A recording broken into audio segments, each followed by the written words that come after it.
The Bible doesn't have a job description of a worship leader. So, how does a church know what to look for in a worship leader when they're looking to hire one or appoint one? And how does one know how to best prepare themselves to be a worship leader if they feel called to it? Today, we're going to talk about the 9 qualifications of a worship leader as defined by Bob Sorge in the book Exploring Worship, a Practical Guide to Praise and Worship. Hey, y'all, and welcome back to Behind the Scenes Worship Podcast. Thank you so much for joining me again if you are returning, and welcome if this is your first time tuning in. I appreciate you being here so much. I love worship so much, and I am currently in my master's program, getting my master's degree in worship leadership from Liberty University, and I am currently the worship leader at my church, Lively Stone Church of God, located in St. Louis, Missouri. I have been leading worship since I was about 14 years old. I've traveled with leading worship with Full Gospel, and now with the PAW. Oh, and then I was also a part of Souls of Fire Gospel Choir coming out of Oral Roberts University, and I served as the assistant director my last year there. So my history with worship is extensive, and so I'm just so honored to be sharing with you guys on worship and all that entails. So today, like I said, we're going to be talking about the 9 qualifications of a worship leader as defined by Bob Sorge in his book. Now, this book you can find on Amazon, and I absolutely love this book because of how easy it is to read, how straightforward it is to read, and it's just very practical, good tips that are just applicable no matter what stage you're in your worship leading journey. It's such a good read. So let's go ahead and get into our list. So number 1 on the list, Bob Sorge says that a worship leader must be a worshiper. And that kind of sounds like, well, duh. But really, what does it look like to be a worshiper? And it looks like, can you worship when the mic isn't in your hand? You know, if you're not up leading worship, or if you're not up singing that Sunday, are you even in the building? Do you even show up when you're not scheduled to lead and to sing? You know, can you still worship even when you don't like the person who's leading that day? Can you worship the same in your seat that you do when you're on the platform? Is worship, as cliche as it sounds, is worship a lifestyle of yours? Or is worship just something that you do when you come into the church? Is your relationship with God consistent? Or do you only pray when it's time for you to get up and lead? Or do you only pray when you're going through something? Or are spiritual disciplines, is that a part of just your everyday lifestyle? Number 2, worship leaders must be mature. All right, now from a spiritual standpoint, how can you lead us into the presence of God as a worship leader when you don't even know how to get there? Hello. You up there misquoting scriptures and saying things like, the Bible says when the praises go up, the blessings come down. The Bible don't say that. The Bible do not say that. So you gotta be spiritually mature if you're going to be a worship leader, and not just spiritually mature, but even naturally mature. Like, how can you be a worship leader when you always in drama? You always into it with somebody. You always causing and sowing discord. Why are you always being petty? Why don't you never know your part until it's time for you to lead? Then you know everybody's part. But if you not leading, you don't know your own part. Or you don't give no kind of energy. You don't look excited to be there until somebody that you like is leading, or until you yourself is leading. You gotta be mature if you're going to be a worship leader. Number 3 says relationship. And relationship means, like, how well known are you by your church? Like, do you make an effort to touch people, not just through serving or through your gifting, but do you take the time to talk to people? You know, like, is the only time that they see you is when you have a microphone in your hand? Or are you actually fellowshipping with your church members so they know who's standing up there in front of them? One of the things that our church started doing a couple of, I think it was sometime last year, we, before service, after sound check, we would just walk around the sanctuary and just talk to people and hug on people and love on people, laugh with people, talk with people, give life updates with people.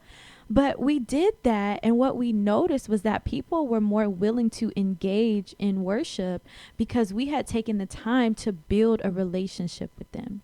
We had taken the time to reach them and touch them outside of just, hey, listen to me sing. Hey, listen to me play. But we took the time to build a relationship with them, and that made a huge difference in the overall engagement of worship during our church services. Number 4 says musicianship. Now, if you're going to be a worship leader, of course you got to know how to sing. If you don't know how to sing, what are you doing? How are you going to be a worship leader if you don't know how to sing? And I'm not saying that you got to be perfect. But remember, we talked about just being competent. You just got to be skilled. You just got to be highly skilled. And I ain't saying that you got to get up here and do all these runs. And that really has no place in worship leading anyways. But I ain't saying that. I'm just saying that you got to be skilled in it. But, I mean, we got people out here that wants to be worship leaders, but they can't sing. Like, I can't trust you. If you sing alto and I put you next to a soprano, I can't trust that you're going to keep your part. You hop, jumping, and skipping all over these 12 keys. But you want to be a worship leader? No. You got to have some level of musicianship. Number 5 says blameless, meaning you got to have a good name. You know, if you always gossiping, you always in mess, then you're not blameless. Like, literally, if we hear a piece of gossip and every time we trace it back to you, how you gonna be a worship leader?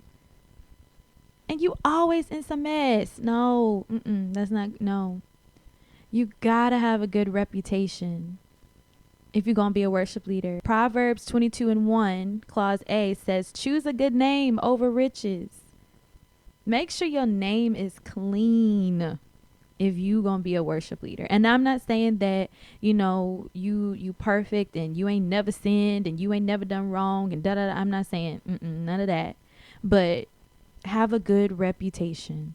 You know, even if you do mess up or you do offend somebody, protecting your name means I'm going to go and get it right. I'm going to handle this biblically. I'm not going to be petty and make it everybody else's fault and blame everybody else and, you know, fuss and fight and hoop and holler when I know it's me. When I know I've offended somebody, you know? So you got to be blameless if you're going to be a worship leader. Number 6 says team player. If you're mean and you're rude to your team, like, how do you expect them to follow you? Why would you expect them to follow you? It just doesn't work like that. And even when it comes to pastoral leadership, you know, how well are you following your senior pastor? You don't want to do what the senior pastor is asking you to do. You don't want to be respectful of time constraints. You can't quench the spirit. That's you. Everything your pastor says, you know, you got to get your lick back. You got to, you know, fight and buck against it. Well, I don't agree with that. And I don't da. You're not a team player. Why would your senior pastor trust you to be the worship leader when you don't do what he asked you to do or what she asked you to do? You don't respond to, you know, phone calls. You don't respond to any correspondence. You are not a good team player. And if you're not a good team player, then you can't be worship leader. Number 7, DNA fit. So there's a term that I learned during my coursework for my master's, and it's called doxological philosophy. And all that means is, what do you believe about worship? And so that means that, or an example of that is that every church has a different belief system when it comes to worship. So, for example, you have some churches that are very liturgical in their worship. And all that means is that they have a set, structured format of worship that they follow every single week. And to them, that is worship, having their scriptures already pre-planned, having their prayers already pre-planned and typed out of what you should say, having, responsive readings, how the preacher, will say one line of a scripture and then the audience responds by saying the other line of the scripture. They already have, hymns and songs already built into this liturgy that are just biblically based or come directly from the hymnal. Like, there are churches that believe that that is the true pinnacle of worship. But let's say that you're wanting to be the worship leader in that church, but you have a different doxological philosophy. You believe in more of the spontaneous Pentecostal, expressions of worship. You're not going to thrive in that liturgical church setting, because your doxological philosophies do not agree. And so as the worship leader, or wanting to be a worship leader, you're going to have to make a decision. Either you're going to have to change your doxological philosophy to fit that of the church, if that's where, you want to be, or you feel the Lord is calling you to be, or you need to peace out and go find a church that lines up with your beliefs. But you got to make sure, if you're going to be a worship leader in whatever church, you got to make sure that you have a DNA fit that works. Number 8 is commitment. So in this book, commitment is talking about being committed to your church. And so when we were growing up, my mother always used to tell us that home comes first, which meant that if our church was having something and another church was having something at the same time, you went to your home church, because home comes first. And as frustrating as it was, as unfair as it felt growing up, like, anytime our church had something, we were there. Regardless if it was our auxiliary or our department or not, we were there to support, because home comes first. We were committed to not just our area of service, and not just doing what we, wanted to do or what we aspired to do or whatever. We weren't just committed to the music ministry. We were committed to the church as a whole. And so as a worship leader, you got to be committed, not just to leading worship on Sunday mornings, not just to showing up, during rehearsals, but committed to the church as a whole. Number 9, which is the last one on our list, is called inspiring role model. And this means that as worship leaders, that we are to carry ourselves in such a way that people look up to us.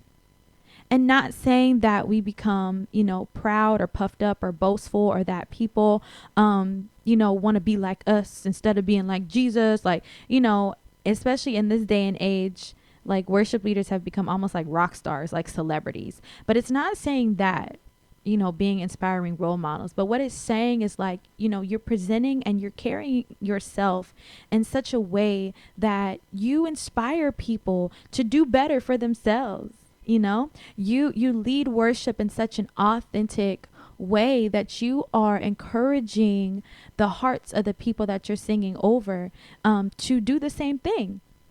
To become, more engaged during worship, to follow and seek after the Lord, so that this relationship that you have with the Lord, that maybe, they could be as close to him like you are, And so So role model, being a role model, even how you show up on social media. Hello, that's a big thing. Are you the same person on social media that you are in the church house? Can I look you up on social media and see that you are still, portraying and living this life of being a role model? That you are carrying yourself in a way that's pleasing to the Lord. And so that, we got to be role models as worship leaders. So that concludes our list of the 9 qualifications of worship leaders as given to us by Bob Sorge in his book. And like I said, you can find that book on Amazon. And I really, really recommend that book for worship leaders because it is, like I said, it's an easy, straightforward read. And it's so good. I got the Kindle version. I don't have the paperback, but the Kindle version. And so I go back to that quite often and read over that, read, certain excerpts and, use it while I'm studying for my master's degree. It's a really, really good resource. All right, so let's get into our worship video for the day. This says 11/27/22. Is that Thanksgiving? I think that was Thanksgiving last year. So let's see what this is talking about. Let me see where to start. No, okay, that wasn't Thanksgiving. This is a Sunday. All right, let's go. Real in my soul, real, for he has washed and made me whole. Okay, we started off old school, real old school.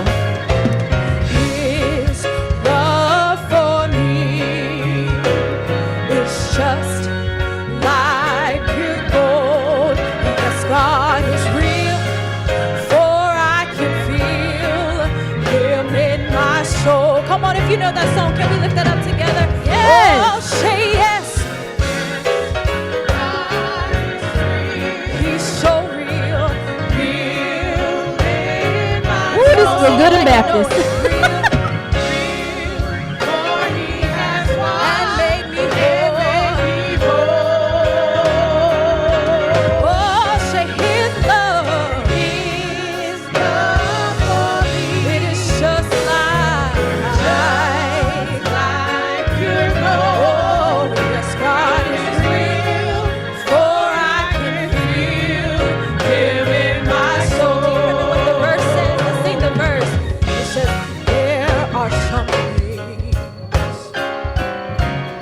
That I may not know, and there are some places Ooh, that's low. I can't go.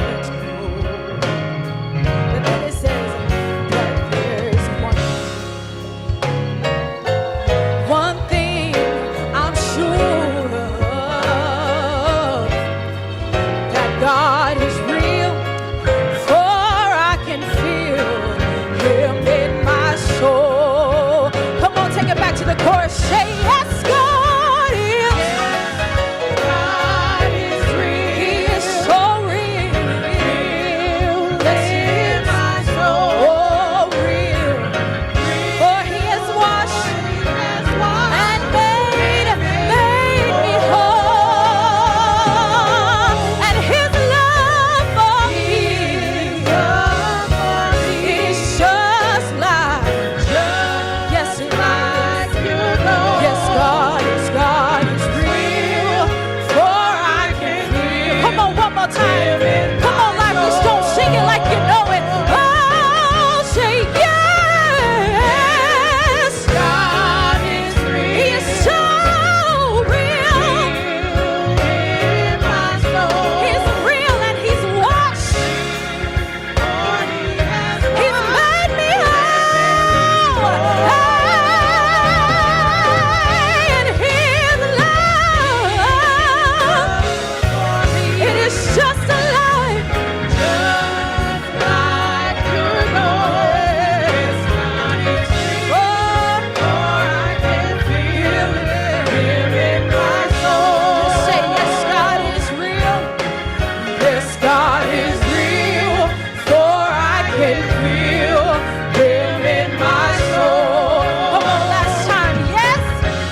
rubbing my belly.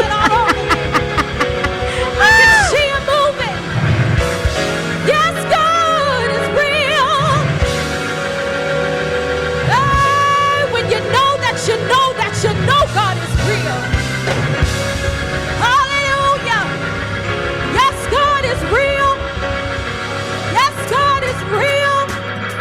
Come on, we're going to go to church a little bit.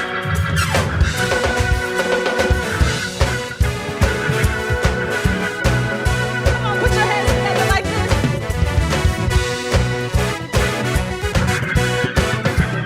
Here we go. The song says this. Real, real. Jesus is real to me. Oh, yes. He gave me the victory. So many people doubt him. I can't live without him. That is why I love him so. He's so real. Come on, put those hands together.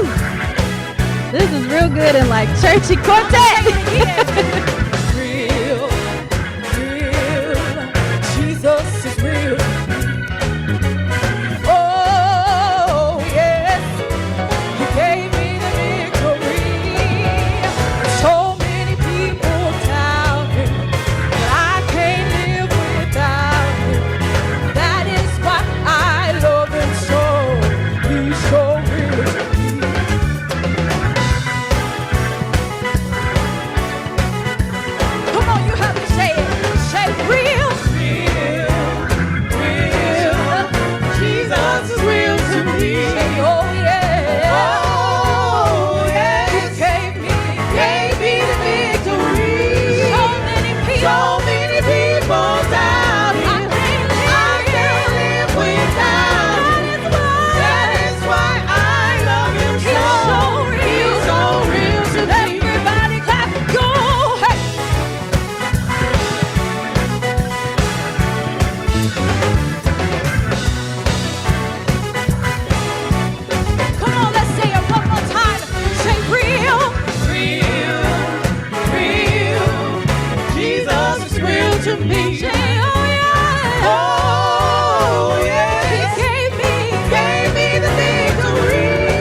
right, let's talk about it. So, given the date, this is November the 27th. So, I was pregnant. Top of the list. I was pregnant. So definitely out of breath, definitely tired. This was my last Sunday leading before going out on maternity leave. And so I did not start singing again until like March of 23, which is earlier this year. So yeah, I was ready to be done. Like I was tired and I was just like, okay, this is my last Sunday. Let's just push through, right? But it being November, it was Founders Month. So we do, in Founders Month, we usually try to do some like more older, traditional, devotional type testimony type of songs, which is why we chose these songs for that Sunday. I started off slow this time. I started out with the old hymn, Real. And while it was foundational, sometimes just what I found recently is like sometimes you can go too old to where nobody remembers it, and it was so the entire set itself was so different than what we have done recently, that I think it was kind of like a shock to the people. Like, whoa, wait a minute, this is different. Yes, it's old school, yes, this is our roots, but I don't know if they were really ready and prepared for just how old we went, and how like quartet churchy drive we went, because we don't usually do that type of music during praise and worship. And I remember looking out into the audience, and the people were like, while they were getting with us, they were engaging, but some of them were just like, huh. So yeah, but like I said, I think it's because we went a little too old with that first song, and they haven't heard it in a while. Like since I've been at Lively Stone personally, so 8 years now, I have not heard us sing that song. So it's at least been 8 years for sure since the last time they've heard that particular hymn, in our church. So yeah, I think it just was a little too old, and it was just like, woo, there's a culture shock. And so the next song, the quartet churchy song, that song is actually by a local St. Louis artist, Jesse Prather, and Committed to Christ. But I absolutely love I love that arrangement of the song. It is so it is so good, so churchy, and you can see my reaction. Like I was like so into it because I absolutely love that song. And honestly, I thought that it would have gone over better. I really did. But number one, although the lyrics themselves are familiar and old, the arrangement, like I said, was very quartet and very churchy. And that quartet drive we usually don't do. And so I think that may have been why, I felt in that moment like, okay, this isn't going over well because it was just so different. But also, that was the Sunday after Thanksgiving. So of course we didn't have rehearsal that week. What I wanted to do, I remember this, is that during the beginning of the month, I had introduced the song in rehearsal so that, I knew that we wouldn't have rehearsal leading up to this Sunday, and it being a new arrangement, I didn't want us to just come in on that Sunday morning and not having gone over it, previously, to that day. So I remember going over it, earlier in the month, but we still, there was still some parts where it was like, well, where's everybody? We missed that one. Let's try it again. Let's wrap that around again and try it again. And so it was not flawless. It was not perfect at all. But I think for only having like one rehearsal on it, that was like weeks ahead of time and weeks before, I feel like, that I feel like we did okay. We did okay. Like I said, it wasn't perfect, but we did okay. And we have not done that song, either one of those songs since that Sunday. So I don't know if we'll ever bring that back. I don't know. Like I said, I think it was just a little bit too quartet, too churchy for that. But I think that is really it for that. There really wasn't a whole lot in that I would say. Yeah, I think that's it. I think that's it. I think that's it. So that is the end of this episode. If you haven't already gotten caught up on previous episodes, please make sure that you check out this playlist of all the behind the scenes worship podcast episodes. Thank you so much for joining me today, and I will see you in the next episode.